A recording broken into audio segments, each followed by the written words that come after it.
दूसरा अध्याय सांख्य योग श्लोक 26 अच्छैन नित्यजात नित्यम व मनसि मृतम तथापि त्वम महाबाहो नैवम शोचितुम ऊसी। हिंदी अनुवाद। हे महाबाहो, यदि तुम इस आत्मा को नित्य जन्म लेने वाला और नित्य मरने वाला मानते हो तब भी तुम्हें शोक नहीं करना चाहिए। व्याख्या। भगवान श्री कृष्ण इस श्लोक में अर्जुन को एक वैकल्पिक दृष्टिकोण देते हैं। अर्जुन को सांत्वना देने के लिए भगवान यहाँ कहते हैं कि भले ही अर्जुन आत्मा के शाश्वत स्वभाव को नहीं समझ पा रहे हों और आत्मा को जन्म मरण के चक्र में बंधा हुआ मानते हों, फिर भी शोक का कोई कारण नहीं है।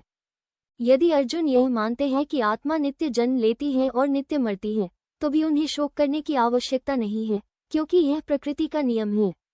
भगवान श्री कृष्ण यहाँ जीवन के अनिवार्य सत्य की ओर इंगित करते हैं कि जो जन्म लेता है उसकी मृत्यु भी निश्चित है। इसी प्रकार मृत्यु के बाद पुनः जन्म भी निश्चित है। ये जन्म मरण का चक्र संसार में स्थायी रूप से चलता रहता है। इस प्रकार का दृष्टिकोण अपनाने से अर्जुन को समझ में आता है कि मृत्यु और जन्म जीवन की प्राकृतिक प्रक्रियाएं हैं जिनसे बचा नहीं जा सकता। मनुष्य के लिए ये समझना आवश्यक है कि किसी के जन्म या मृत्यु पर शोक करने से कोई लाभ नहीं होता, क्योंकि ये प्रक्रियाएं किसी के नियंत्रण में नहीं होती। श्री कृष्ण अर्जुन को ये सिखाना चाहते हैं कि मृत्यु के प्रति भय या शोक करना व्यर्थ है और इसे स्वाभाविक रूप से स्वीकार करना चाहिए। श्री कृष्ण का ये तर्क अर्जुन के शोक और मोह को समाप्त करने के लिए है, ताकि अर्जुन अपने कर्तव्यों का पालन कर सके।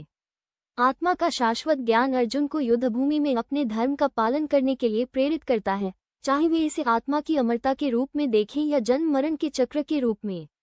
इस श्लोक के माध्यम से भगवान श्री कृष्ण अर्जुन को मानसिक दृढ़ता प्रदान कर रहे हैं ताकि वे अपने कर्तव्यों का निर्वाह कर सके।